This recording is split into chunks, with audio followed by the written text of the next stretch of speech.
এ কি, এত বড় একটা সোনালী দরজা! এই দরজা পার হবো কিভাবে? এটা ডাইনির রাজ্যের প্রথম দরজা। এই দরজা পার হতে হলে আমাকে একটা ধাঁধার উত্তর দিতে হবে, না হলে সারা জীবনের জন্য এই দরজা কঠিন পাথরে রূপান্তরিত হবে।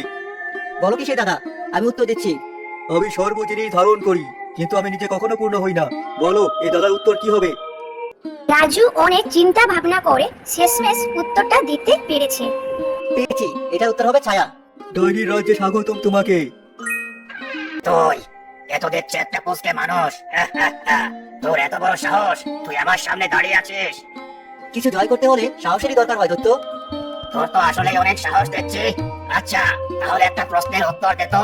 যদি সেই পরীক্ষায় পাশ করিস তবে এই দরজা খুলে দেব। হ্যাঁ বলো, কি সেই পরীক্ষা? বলতো, মানুষের ভেতরে সব থেকে স্বচ্ছ ও পবিত্র জিনিস কোনটি? মন। মন হলো সব থেকে স্বচ্ছ ও পবিত্র। স্বাগতম তোমাকে ডাইনির রাজ্যে।